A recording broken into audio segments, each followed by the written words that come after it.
yang saya lakukan waktu itu di kelas adalah membahas konsep unsur intrinsik cerpen. Jadi memang sesuai panduan yang di CMS, jadi kita paparkan dulu terhadap siswa-siswa uh, unsur-unsur intrinsik cerpen.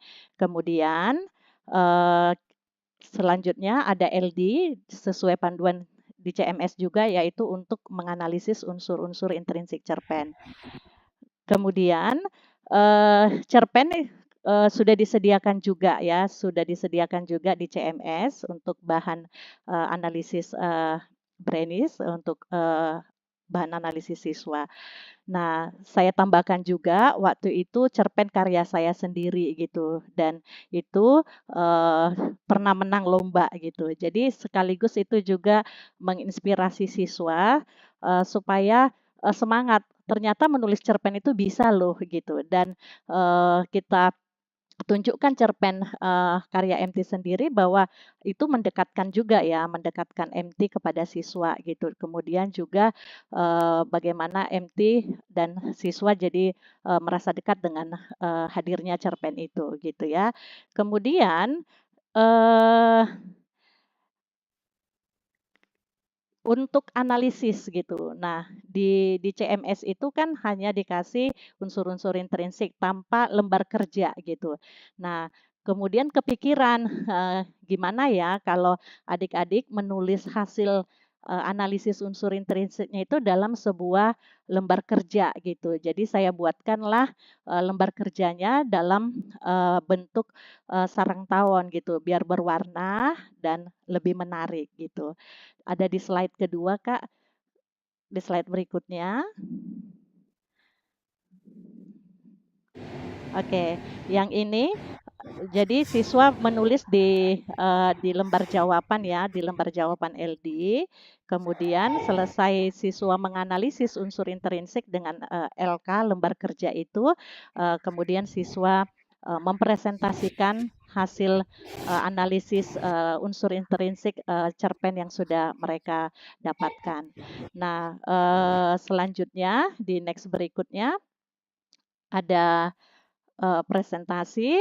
Saat presentasi terbatas waktu ya. Kemarin itu dibagi dalam kelompok, jadi yang bisa presentasi waktu itu hanya satu kelompok dan diskusi dengan kelompok gitu. Jadi memang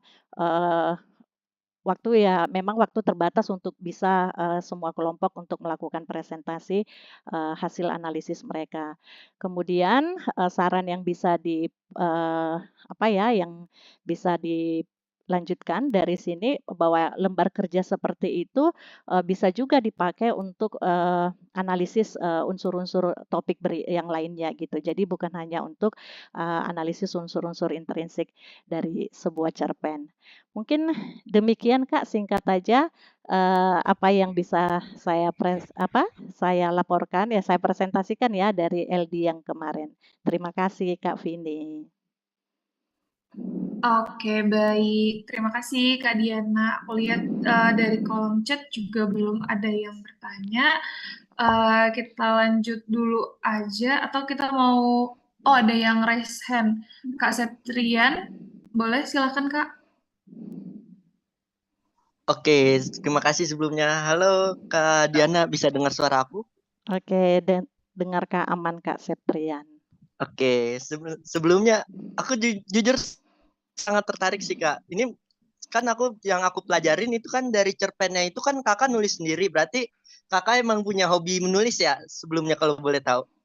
Iya, memang sebenarnya sebelum jadi MT ya memang nulis gitu, dan boleh bangga dong gitu ya. Sudah ada 2 buku yang saya tulis yang berhubungan dengan buku bahasa Indonesia. Yang pertama Intisari Bahasa Indonesia SMA itu tahun 2008, masih masih jaya-jayanya gitu ya, masih muda-mudanya. Dan yang terakhir kemarin kumpulan soal bahasa Indonesia untuk kelas 11 gitu. Selain itu sih memang aktif juga menulis di berbagai blog gitu ya. Jadi memang menulis gitu. Nah, kemarin waktu ada lomba cerpen, saya ikutkan lomba dan syukur menang dan saya pikir itu kenapa harus kita kasih cerpen yang jauh gitu, kenapa nggak kasih cerpen karya MT-nya sendiri supaya akhirnya siswa merasa dekat dan berharap sih itu bisa menginspirasi siswa bahwa menulis cerpen itu bukan sesuatu yang mustahil gitu, menulis cerpen itu sebenarnya bisa mereka juga lakukan gitu. Mungkin itu Kak Septrian, terima kasih. Oke, iya bagus banget sih Kak. Aku juga jujur inspiring juga sih. Mungkin buat ya juga khusus para MT yang lain juga mungkin bisa juga sih. Mungkin kalau punya ide-ide yang menarik bisa diterapin juga dalam bahan ajarnya. Mungkin itu aja sih saran aku. Makasih Kak. Oke, makasih juga Kak. Oke, terima kasih Kak Septrian. Nah, kita lanjut ke yang kedua dari Kak Suci. Silahkan Kak.